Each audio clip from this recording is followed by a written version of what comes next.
तर नशीबवान असतात ते लोक ज्यांना याची देही याची डोळा आपला जो राष्ट्रीय पक्षी आहे मोर हा पाहायला मिळतो.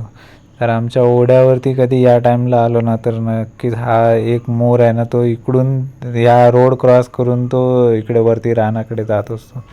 तर संध्याकाळचं तो नक्कीच इकडे या बाजूला आहे ना त्याचं दर्शन होतं. आणि एकदम जो बोलतो ना ॲडल्ट जो मोर असतो ना तर त्या पद्धतीचा एकदम मोठा मोर आहे. तर सर्वांना नमस्कार आणि मानात समुद्र करून आपण आजच्या व्हिडिओला सुरुवात करत आहोत. तर आपण कोकणातल्या सिरीजमधले सगळे व्हिडिओ आपण टाकत आहोत. तर काजू झाले, पहिले आंबे झाले, काजू झाले आणि त्याच्यानंतर ना आज शेवटी संध्याकाळी टाईमपास करायला आम्ही इकडे पाऱ्यावरती आलो होतो. आणि इकडे करवंद आहेत ना अजून पिकायला लागले नाहीत. तर कच्ची करवंद होती. तर कच्ची करवंद काढून त्यांना मस्तपैकी मीठ मसाला लावून खाण्याचं आज नियोजन होतं. तर इकडे आमचे दीपेश भाऊ आहेत ना ते द्रोण बनवत होते. तर ही जी पानं आहेत ना ते रानात जर कधी गेलो ना तर या पानांचा द्रोण बनवतो करवंद वगैरे गोळा करायला. तर दीप्या जो आहे तो ही पानं काढत होता आणि याचा द्रोण बनवून याच्यामधून करवंद घेऊन घरी जायचं होतं मीठ मसाला लावून खायला.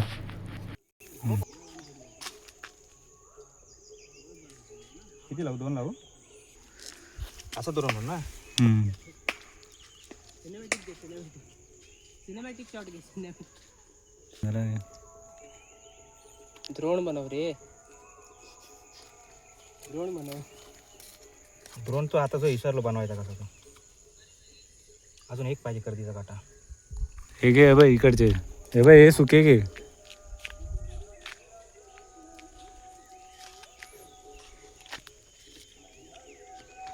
आता राऊंड मार. असा घ्यायला बस झाला.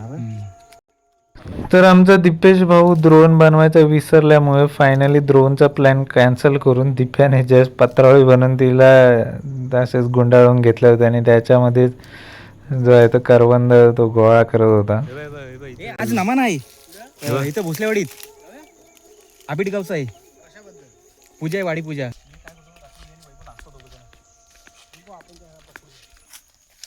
राहण्यात पाहिजे होता राहायला आपल्याला. ह्याला पण बिटक्या किती आहे याच्या? हो आपण जाणार आहे. हे दीपे आहे बघ हे इथले काढ ना. हे काय तर जणू काही मी माझ्या घरी पोहोचलो हे सांगायचं काम मोर करत होता. तो इकडून रोड क्रॉस करून तो वरती जंगलात गेला आणि वरतून आवाज देत होता. तर जंगलामध्ये असं फिरताना जे प्राण्यांचे पक्ष्यांचे जे आवाज आहेत ना तर त्याने एकदम मन एकदम प्रसन्न होऊन जातं, प्रफुल्लित होऊन जातं. आणि इकडे आमच्या इकडे गावामध्ये ना हे मोराचा आवाज तर कधी पण सकाळ संध्याकाळ कधी पण जा रानामध्ये तुम्हाला ऐकायला भेटेल.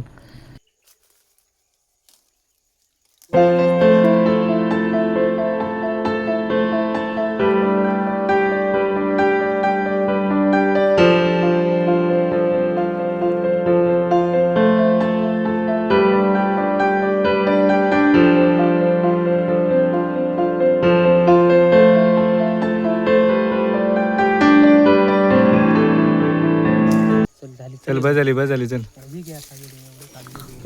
तर फायनली एवढी करवंद जमा झाली होती आणि करवंद आहे ना खूप आंबट असतात. तर त्यामुळे आणि त्याने चीक सुद्धा असतो. तर थोड्याफार करवंदामध्येच त्याची मजा घ्यायची असते. उगाच जास्त खाल्लं नाही एकतर तुमचं तोंड चिकट होईल नाहीतर तुमचे दात आहे ना दात आंबट होतील. तर फायनली इकडे सिद्धेशच्या घरी आलो होतो. काकीने प्लेट वगैरे दिली होती, करवंद वगैरे धुवून घेतली होती मस्तपैकी. तर एक करवंदांना थोडी हलकी अशी कट करून घेतो जेणेकरून मीठ मसाला जाय ना तो प्रॉपर आतमध्ये जाईल करवंदामध्ये आणि त्याला एकदम टेस्ट येईल. तर इकडे आमचे सिद्धू भाऊ करवंदाला कट मारत होते. नाही ना बरा झाला जायला कोलबी घेतली ती घरात दुपारी मला म्हणजे मी घेत होती पालू तोपर्यंत कुणी घेतला नाही. काविसच काकाने घेतला नाही आणि काकीने घेतला अश्विनी अक्कीन. मी खातच नाही पालू चालू. मी टोलकी बाय तुला पाहिजे का? तर आमचा वैभव भाऊ काय करवंद खाणार नव्हते तरी पण वैभव जो आहे तो करवंद कट करून द्यायचं काम करत होता. कारण करवंद जे आहेत ना ते आंबट असल्यामुळे शक्यतो काही जण खाण्याचं अवॉइड करतात, कारण त्याच्याने दात आहेत ना एकदम शुशुतात, आंबट होऊन जातात पूर्ण दात. तर सर्व करवंदांना कट मारून झालं ना, त्यानंतर इकडे सिद्धेश्वरतून मीठ आणि मसाला टाकत होता. आणि एकदाच आमचे करवंदे जे आहेत ना ते इकडे खायला आता रेडी झाले होते. तर मस्त कोकणात आलो ना की हे कोकण फूड जे आहेत ना, नॅचरली ग्रो झालेले कोकण फूड, तर त्याचा आनंद नक्कीच घ्या. कारण येतात आता जंगलामध्ये जे निसर्ग आहे, कोकणचा निसर्ग तुम्हाला अगदी गिफ्ट देत असतो, नॅचरल गिफ्ट. तर त्याचा एन्जॉय येता जाता नक्कीच तुम्ही जर जंगलातून वगैरे जात असाल तर येता जाता नक्कीच त्याचा आनंद घ्या. कारण हे जे फूड आहेत ना, सीजनल फूड आहेत, ते तुम्हाला याच सीझनमध्ये मिळतात, बाकीच्या सीझनमध्ये तुम्हाला भेटणार नाही. तर फायनली इकडे करवंद खायचं काम चालू झालं होतं. मीठ मसाला लावून एकदम करवंद खायला एकदम भारी वाटतं, एकदम मजा येते. तर असं रुचकर टेस्टी आंबट गोड व्हिडिओ तुम्ही शेवटपर्यंत पाहिल्याबद्दल सर्वांचे मनापासून आभार.